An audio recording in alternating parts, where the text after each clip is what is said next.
In late 2024, Zomato officially entered the BSE Sensex, marking a high watermark for a company that once commanded a $12 billion valuation at its IPO. Yet, right at the peak of this brand recognition, shareholders approved a plan to rename the parent company to Eternal Ltd. For the average consumer, little changes. The app on your phone will still be the same Zomato you use to order dinner.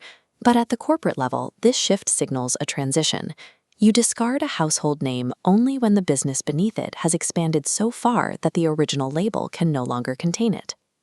In 2008, Deepinder Goyal and Pankaj Chadha were just trying to save their coworkers some time.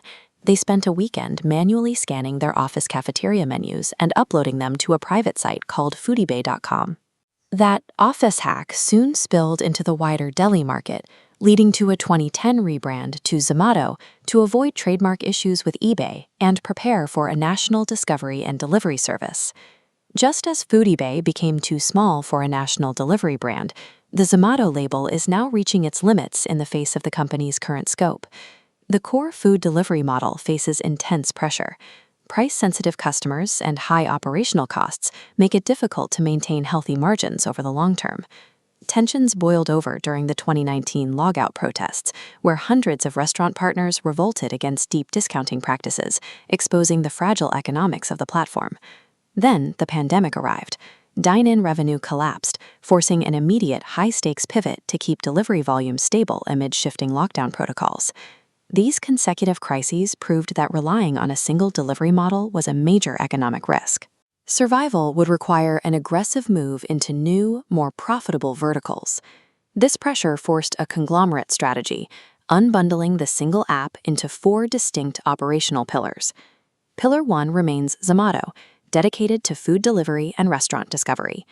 The second is Blinkit, a $568 million acquisition, securing a dominant share of the hyperlocal quick commerce market. The third is Hyperpure, a B2B supply chain that generates recurring revenue by selling quality-controlled ingredients directly to restaurants. Finally, there is District, a going-out platform targeting everything from dining reservations to event ticketing. The moment these non-food branches began to drive the company's future growth was the moment the Zomato parent name became obsolete. Transitioning to Eternal Limited is a mechanical fix for this complexity. Each of the 4 business units now operates with its own separate CEO. This allows quick commerce and B2B services to scale independently and aggressively, rather than being treated as side projects within a food delivery app. Through this restructuring, the company successfully unbundled its risks, reaching consistent quarterly net profits by 2024. Beyond the operational strategy, CEO Deepinder Goyal is framing this change through a specific corporate philosophy. He points to system design thinking, with a goal of creating an organization whose culture drives outcomes long after the current leaders are gone. The name Eternal is a deliberate paradox. As Goyal wrote, true permanence isn't built on claims of invincibility, but on acknowledging limitations and striving to be better every single day.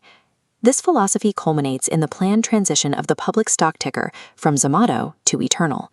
With consistent quarterly profits appearing on the balance sheet, this shift marks a move toward long-term stability.